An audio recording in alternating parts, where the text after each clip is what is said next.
Ngayon naman ay nasa linya rin ng ating telepono si Colonel Miguel Ocol ng Philippine Force, ang ating hong spokesperson. Colonel, ay isang magandang umaga sa inyo. Si JC ho ito, kasama ko ho si Congresswoman Bernadette Herrera at si Emil Carrion.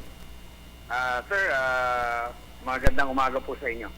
Yes, Colonel, alamin lang ho namin ngayon yung paggamit ho natin ng mga air assets no, para ho sa distribution ng mga relief goods. Kumusta na ho ngayon?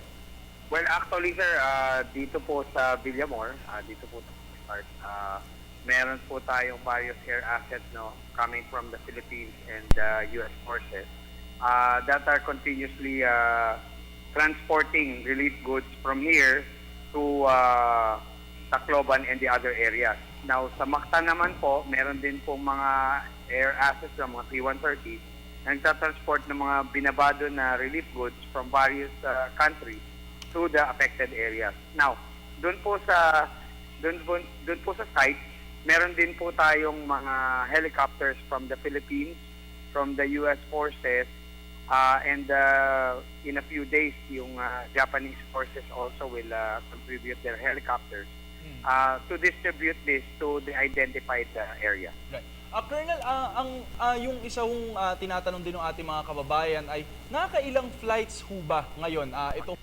130 natin, itong mga helicopter, papunta, pabalik from Tacloban. Sir, allow me to explain this in this way. No? Ang nagde-depend po yung frequency natin sa turnaround po ng aircraft. That means kung gaano kabilis nila ma-offload yung relief goods at gaano din kabilis mapapasukan ng tao. Kasi pag nababa na po natin yung relief goods from Tacloban, nagsasakay naman po tayo ng tao going back. So, if that would take around less than an hour, then that would increase the frequency.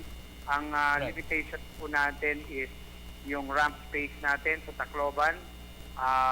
They can only take about 4 C-130s at any given time.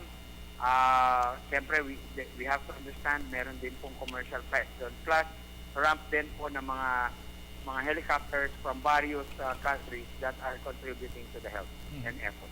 Actually, Colonel, isa rin dun sa mga nabalita sa amin ay yun nga, no? Meron hong dinadalang mga tao rin from Tacloban to Villamor Air Base. Yes. Ay, ito ho ba yung evacuees ho ba ito mula sa Tacloban? Yes, sir. Yes, sir. Alright. I do not want to use the term refugees. These are our kababayans who would like to go here muna here for a sabbatical or to get help from their relatives or just simply to go here. Now, pagdating po nila dito sa ating paliparan dito sa Villamor, meron po tayong health desk and health area manned by the base hospital, the air base wing, plus volunteers po. Andito po yung SMART, andito po yung Globe, andito po yung SM Foundation and others who want to help us. So pagdating po dito, we attend to their medical needs.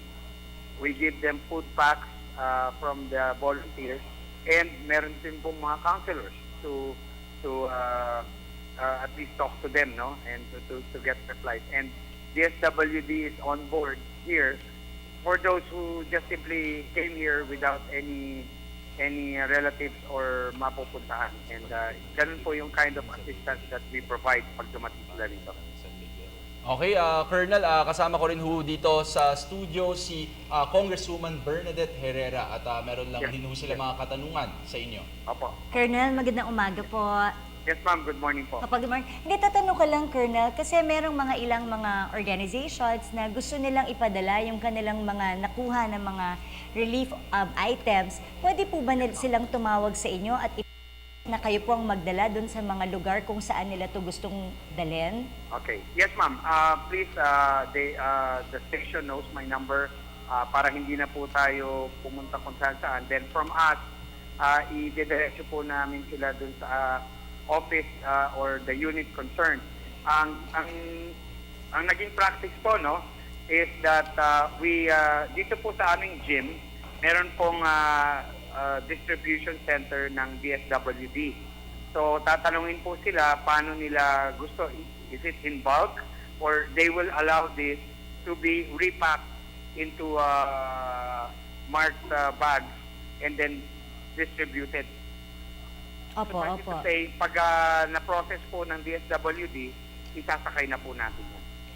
Kanino po sila pwedeng tumawag, Colonel? Or saan? Para to simplify things po, sa amin na muna po and then we will turn them over para hindi na po magkaroon ng runaround. Kunin po namin, alam po ng network ng PTV4, mga kaibigan po natin yan, contact details ko po and then magpakilala lang po sa akin and we will facilitate and help them. Help them, ma'am. Nako, maraming salamat po dahil yun po ang gusto ng ating mga iba't ibang mga tumutulong sa Yes, atin, ma'am. yung directly po maipaabot talaga ang kanilang tulong Yes, sa ma'am. mga And nangangailangan.